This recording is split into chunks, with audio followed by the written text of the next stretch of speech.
दोस्तों, हमारे वैज्ञानिक लगातार ब्रह्मांड में दूसरे ग्रहों की खोज कर रहे हैं जहां पृथ्वी जैसे ही जीवन हो। वहीं लगातार ऐसी खबरें वायरल होती रहती कि हम इंसानों के अलावा एलियन भी इस ब्रह्मांड में कहीं पर रह रहे हैं और वैज्ञानिक इस सवाल के जवाब की खोज में बीते दशकों से लगे हुए हैं। लेकिन क्या वो एलियन को ढूंढने में कामयाब हो पाएंगे और पृथ्वी से दूर कहीं जीवन है? तो आज की वीडियो में हम आपको इन्हीं सवालों के जवाब देने वाले हैं। यदि इस ब्रह्मांड में कहीं पर एलियन है तो आखिर कहां पर है? कैसे उठा था ये सवाल कि एलियन होते हैं? 2000 साल से पहले जब अंतरिक्ष यान की कल्पना भी नहीं की गई थी, तब लुजियाना नाम के एक यूनानी लेखक ने पृथ्वी से दूर जीवन का जिक्र किया था। उन्होंने इस किताब में कुछ यात्रियों की कहानी लिखी थी जो एक बवंडर में फंसकर चांद तक पहुंच गए और यह सफर उन्होंने 7 दिनों में तय किया था। और आज रॉकेट से चांद तक जाने में इसका आधा समय ही लगता है। किताब में आगे लिखा है कि वहां चांद के राजा सूर्य के सम्राट के बीच युद्ध चल रहा था और उनकी सेनाएं भी काफी अजीब तरह की दिखाई दे रही थी। यानी हम इंसानों जैसी तो बिल्कुल भी नहीं थी। वहां पर सूर्य की सेना और चंद्र की सेना आपस में लड़ रही थी। चांद पर पंख वाले घोड़े थे जो उड़ सकते थे और लोग भी काफी अजीब तरह के थे। इन्हें एलियन ही मान सकते हैं। इस घटना के 800 साल बाद 10वीं सदी में जापान के अंदर एक और कहानी सामने आई थी। इसमें जिक्र मिलता है कि एक व्यक्ति जो बांस काट रहा था और उसे एक दिन बांस काटते समय उसके अंदर रोशनी दिखाई दी। जब उसने बांस में अंदर देखा तो वहां एक नन्ही बच्ची थी। आदमी उस बच्ची को घर ले आया और उसे पालकर उसने बड़ा किया और लड़की ने बताया था कि वो चांद से है। अब ये बात भी सच है दोस्तों कि चांद के बारे में बहुत समय तक लिखा गया है। इसकी एक वजह यह भी हो सकती है कि चांद हमारी पृथ्वी से साफ दिखाई देता है जबकि शुक्र और मंगल दिखाई नहीं देते हैं। इसके बावजूद मंगल के बारे में भी अब हम काफी कुछ जान गए हैं। 1870 के दशक में एक इटालवी खगोल वैज्ञानिक ने टेलीस्कोप से मंगल ग्रह को देखा था। उन्होंने इसके बारे में विस्तार से लिखते हुए बताया कि मंगल की सतह पर नालियों जैसी लकीरें हैं और लोगों को लगा कि वो नहरों की बात कर रहे हैं। इसी के बाद से ये धारणा बननी शुरू हो गई कि मंगल ग्रह पर रहने वालों ने ही वहां नहरें खोदी हैं। इस घटना के बाद पोलैंड के एक पादरी ने भी किताब लिखी थी। इस किताब में उन्होंने मंगल पर रहने वाले लोगों का जिक्र किया था। इन लोगों की लंबाई 9 फीट थी और ये शाकाहारी हुआ करते थे। उन्होंने पहली बार इनके लिए मार्शियन शब्द का प्रयोग किया था। इसी समय रेडियो पर H.G. वेल्स की किताब the war of the worlds का नाटकीय रूपांतरण प्रसारित किया गया। इस कहानी को इस तरह से सुना गया कि जिन्होंने इसे सुना उन्हें लगा था कि मार्शियन ने पृथ्वी पर हमला किया है। दूसरे ग्रहों पर जीवन की खोज में इंसान ने क्या क्या किया है। 1960 के दशक में एक युवा वैज्ञानिक फ्रैंड ड्रैक ने कहा था कि एक सौरमंडल से दूसरे सौरमंडल तक सिग्नल भेजने के लिए विश्व युद्ध के दौरान विकसित करने के लिए रेडियो तकनीक का प्रयोग किया जा सकता है। और ऐसा हो भी सकता है कि एलियन भी कुछ ऐसा ही कर रहे हो। ऐसे में उनके अस्तित्व को खोजने के लिए हमें उनके सिग्नल को पकड़ना है या फिर हमें एक ऐसा सिग्नल उन तक पहुंचाना है जो उनकी पकड़ में आ सके। सेंथ शॉस्टेक जो कि एक वरिष्ठ खगोल वैज्ञानिक है, वह बीते 4 सालों से ऐसे ही एलियन के सिग्नल को सुनने की कोशिश कर रहे हैं। उन्होंने रेडियो एंटीना का मुंह नजदीकी तारों की तरफ मोड़ दिया था क्योंकि उनकी कोशिश ये थी कि अगर एलियन वाकई में सिग्नल भेज रहे हैं तो उसे पकड़ा जा सके। वो 2 तारों पर नजर रखे हुए थे। दिलचस्प बात यह थी कि दोस्तों की एक तारे से उन्हें सिग्नल नहीं मिला लेकिन दूसरे से उन्हें कुछ आवाजें सुनाई दी थी। उन्हें लगा उन्होंने एलियन को ढूंढ लिया है। हालांकि ये सेना का कोई विमान भी हो सकता था। 1980 के दशक में अमेरिकी सरकार ने एलियन की खोज को सेटी इंस्टीट्यूट को आर्थिक मदद देना शुरू कर दिया था।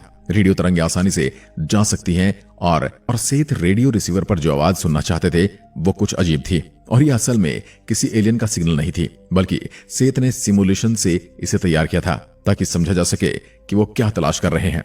लेकिन मुश्किल ये थी कि उसके लिए उन्होंने लाखों रेडियो फ्रीक्वेंसी को देखना था। फिर उन्हें कैसे पता चलता कि आखिर पहले किसे देखना है? यह बड़ी समस्या थी। एलियन ने यह संदेश तो भेजा नहीं था कि किस फ्रीक्वेंसी पर मुझे ट्यूनिंग करना है। ऐसे में सेत को हर फ्रीक्वेंसी को चेक करना था और ये समय को बर्बाद करना ही था। इसलिए उन्हें ऐसे रिसीवर चाहिए थे जो सभी चैनल एक साथ सुन पाए। जब एक खगोल वैज्ञानिक रेडियो टेलीस्कोप का डेटा देख रहे थे तब उन्हें तेज और फ्रीक्वेंसी वाले सिग्नल मिले। उन्हें तब यह लगा कि ये एलियन के सिग्नल है। वो बहुत खुश थे। उन्होंने डेटा के पास वाव लिखा था। हालांकि उन्हें असल में क्या मिला था ये सेत नहीं जानते थे। आकाश के उसी हिस्से में फिर कुछ और लोगों ने भी तलाश की लेकिन उन्हें कभी कुछ ऐसा नहीं मिला। इसलिए ऐसे में 2 संभावनाएं हो सकती हैं, या तो वो एलियन थे या फिर पृथ्वी पर ही किसी चीज की आवाज थी। कई लोगों के लिए ये एलियन के सिग्नल का उदाहरण था लेकिन सही मायने में सालों की खोज के बारे में कोई पुख्ता संकेत नहीं मिला था। अब सवाल ये उठा था कि सरकारों का ऐसे प्रोजेक्ट पर अरबों रुपए खर्च करना सही है या गलत, इसका कोई नतीजा ही नहीं निकले। 1980 के दशक की शुरुआत में सेंटी इंस्टीट्यूट को जो मदद मिल रही थी वो बंद कर दी गई। हालांकि यहां एलियन की खोज का अंत बिल्कुल नहीं हुआ। केपलर, डेविड ग्रीनस्पून एस्ट्रोबायोलॉजिस्ट हैं और प्लेनेटरी साइंस इंस्टीट्यूट में वरिष्ठ वैज्ञानिक हैं। वे अंतरिक्ष अनुसंधान पर नासा के सलाहकार रह चुके हैं। उनका कहना है कि एलियन की खोज को लेकर भरोसा इसलिए भी कम हुआ है कि अब तक ज्यादा ग्रह खोजे नहीं गए थे, लेकिन 90 के दशक की शुरुआत के बाद वैज्ञानिकों ने अपने सौरमंडल में नए छोटे ग्रहों के साथ साथ ड्वार्फ ग्रह खोज निकाले हैं। और एक बार फिर वही सवाल उठा, क्या हमारे सौरमंडल के बाहर ऐसे ग्रह हो सकते हैं जहां जीवन हो? यानी कि जिन संभावनाओं को हम हमारे सौरमंडल में ढूंढ रहे थे, यहां पर उनका अंत होता दिखाई दिया।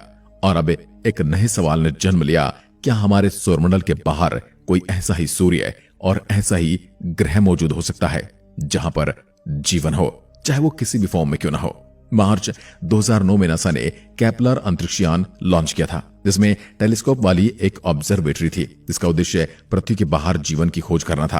केपलर एक चतुर विचारक था और यह ऐसा था कि धरती से दूर आप एक ऐसी जगह पर उसे रखें जहां से वो पूरे अंतरिक्ष पर नजर रख सके। और कई सालों तक केपलर ने तारों पर नजर रखी और उसका काम यह देखना था कि किस तारे से जो रोशनी आ रही है वो बदल रही है या नहीं। इसी बीच अगर किसी तारे की रोशनी में बदलाव आता तो इसका मतलब यह होता है कि हमारे और उस तारे के बीच कुछ गुजर रहा है। ये शायद कोई ग्रह हो सकता है। अगर किसी तारे के टिमटिमाने के पैटर्न का पता चलता है कि कोई चीज उसका चक्कर लगा रही है। केपलर के जरिए कुछ ग्रह खोजे जाने की उम्मीद थी, लेकिन 9 साल के समय में उसने इतने ग्रह खोज निकाले जिसने सबको हैरान कर दिया। उसने 9 सालों में 2000 से भी ज्यादा नए ग्रहों की खोज की थी। अब इन खोजे गए ग्रहों में कितने ग्रह ऐसे हैं जिन पर जीवन हो सकता है?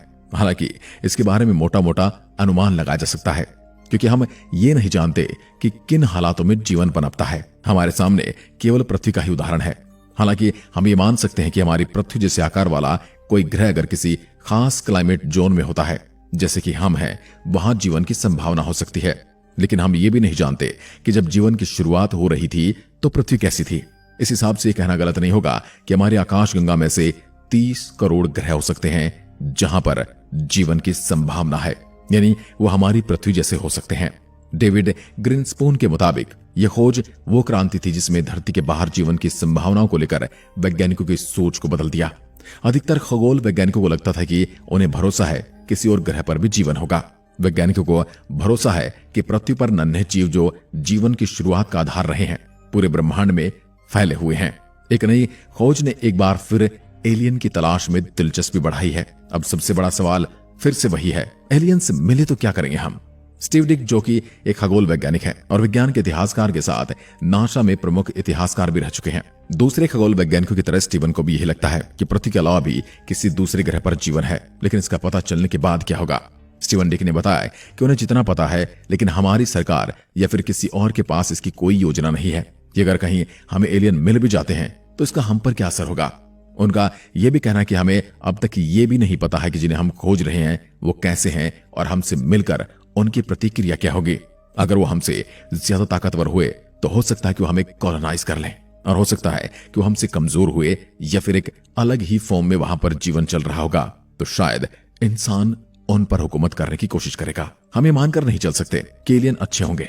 दूसरे ग्रह से आया बैक्टीरिया यहां संक्रमण भी फैला सकता है, यानी कि एलियंस आए तो उनके साथ आने वाला बैक्टीरिया वो हमारे लिए बिल्कुल नया बैक्टीरिया होगा और वो कोरोना की तरह एक महामारी का रूप भी ले सकता है। हम नहीं जानते कि एलियन की दुनिया में परोपकार का सिद्धांत है भी या नहीं। क्या वो हमें देखकर खुश होंगे या हम पर उन्हें दया आएगी? लेकिन क्या ऐसा हो सकता है कि जिन एलियन को हम खोज रहे हैं वो भी हमें ढूंढने में लगे हों और हमसे मिलने पृथ्वी पर आ जाएं? इससे बड़ा सवाल तो यह दोस्तों, अगर एलियन हमें मिल भी जाएं तो हम उनसे बातचीत कैसे करेंगे? फिल्म अराइवल में इस बात को बेहतर तरीके से दिखाया गया है कि जिसमें एलियन इंसानों से बात करने की कोशिश करते हैं। आपको एक ऐसी भाषा चाहिए जिसको लेकर पूरे ब्रह्मांड में हर चीज को समझा जा सके, यानी एक ब्रह्मांडीय भाषा चाहिए। कुछ लोगों को यह लगता है कि मैथ इसका जवाब हो सकती है, लेकिन इसे लेकर भी कई तरह की थियरीज हैं।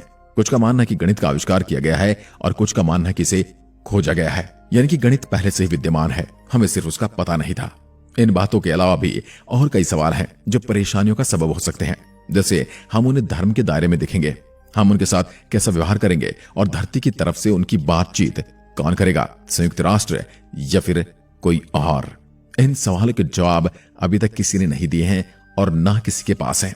स्टीव डिक का कहना है कि हमारे पास कोई योजना होनी चाहिए। यह हम नहीं जानते कि क्या करना चाहिए, लेकिन इसके बारे में पहले से सोचा जाए तो ज्यादा बेहतर होगा। फिलहाल हम अपने मेन सवाल पर आते हैं, क्या वाकई में एलियन है? ये बात तो हम सभी जानते होंगे दोस्तों कि दूसरे ग्रह पर अभी तक हमें जीवन को लेकर कोई ठोस सबूत नहीं मिले। दशकों की खोज करने के बावजूद हम वहीं पर खड़े हैं जहां से चले थे। लेकिन हां, इस बीच हमने कुछ उन ग्रहों के ऊपर रिसर्च की है जहां पर हम जीवन मानकर चल रहे थे, लेकिन वहां पर जीवन नहीं है। लेकिन इसके एक अलग नजरिए से यदि हम देखते हैं, क्योंकि ब्रह्मांड में लाखों आकाशगंगाएं हैं और उनमें से एक हमारी मिल्की वे है, और हमारी मिल्की वे में भी अरबों खरबों ग्रह हैं। अब यह भी संभव नहीं है कि पृथ्वी एकमात्र ऐसा ग्रह जहां पर जीवन हो सकता है किसी दूसरे ग्रह पर भी जीवन हो और हमारे जैसा ही हो। तो फिर ऐसा भी हो सकता है कि एक दिन एलियन हमें खोज लें या फिर हम उन तक पहुंच जाएं। इसके बारे में आप क्या सोचते हैं, कमेंट में लिखकर जरूर बताएं। एक बार फिर मिलते हैं, तब तक के लिए नमस्कार, जय हिंद, जय भारत।